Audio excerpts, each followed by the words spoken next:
بسم الله والحمد لله والصلاة والسلام على سيد الأنبياء والمرسلين وبعد.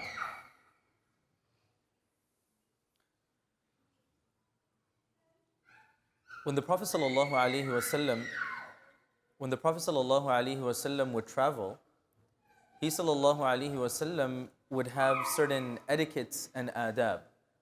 There were certain etiquettes and adab that he would inculcate in his travel, and these adab are very helpful in security, perspective, point of view.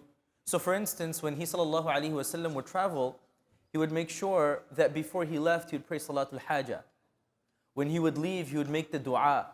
If there were a group of people, he would never travel alone, he would travel in a group. When he would go, he would make sure he would greet the people that he visited and treat them according to their customs.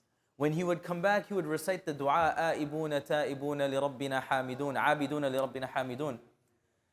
What I want to focus on is one of the du'as that we should be reciting when we begin our travel, no matter how small the travel may seem. And the dua is سبحان الذي سخر لنا هذا وما كنا له مقرنين وإنا إلى ربنا لمنقلبون. Now for us, when we board the plane on Etiquette or Saudi Airways, you're going to go for Umrah and mashallah, the person says it with such beautiful tajweed, we think then that's a travel. But when I'm driving from home to work, it doesn't even cross my mind that that's the dua I should recite. It's so important, and one of the reasons we tend to forget the dua is in our mind, we equate danger with long travels, right? I'm going to be flying, I'm boarding a plane, what can happen? Am I going to land on time? Subhanalladhi sakhara lana hadha wa ma kunna lahu muqrinin. But I'm just going to drive to the local Walmart and come back. You know, it's not that serious. What's the likelihood of something happening? In the past, if I went on my camel, if I went on my horse, I don't know what can happen. If the animal dies, if the animal gets thirsty. So you're always reminded that you should recite the dua. And we shouldn't take for granted that just because we're in a comfortable place or we have vehicles that somehow we're protected. So over the weekend, I had a program in Maryland. So I took a flight, and obviously when I went on the plane, you recite the dua, Subhanalladhi sakhara lana hadha wa ma kunna lahu muqrinin. And then when I landed, my program was at Masjid, Maghrib time at Masjid, maybe like not too far away. Where we're going was like 10 minutes away. So when the brother, he came to pick us up, we got into the car. It was the first time I saw him in a long time. So we were exchanging greetings, meeting one another, and we got inside, and it completely escaped my mind to recite the dua. And we're driving. And I'm thinking to myself, relatively new car, 2010, 2012, what's the likelihood? 10-minute drive, you don't read the dua, what's going to happen? We're driving, we're on a crunch. I need to make it to the program at Maghrib time.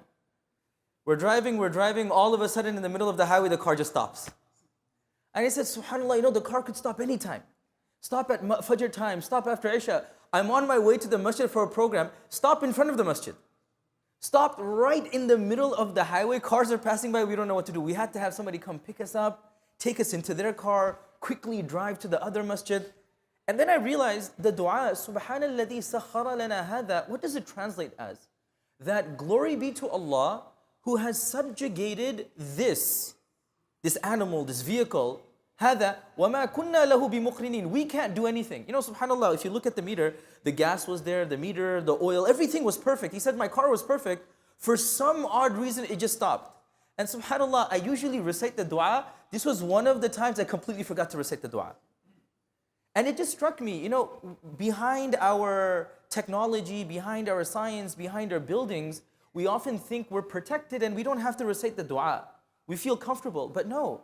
It's kun fayakun. Allah wishes something, no matter how good your vehicle is, no matter how technologically advanced your systems are, if Allah wants it to fail, it's going to fail. And that's why we always have to place our trust in Allah subhanahu wa ta'ala. So there's some adab of safar, of traveling. When I'm traveling, what dua should I recite? How should I travel? Inshallah, we'll be speaking about these over the next few sessions. May Allah subhanahu wa ta'ala allow us to remember Him in every given moment, whether they're major moments or minor moments, and may He protect us from all fitan and challenges. Ameen ya Rabbil Alameen. Jazakumullahu khairan. Assalamu alaikum wa rahmatullahi.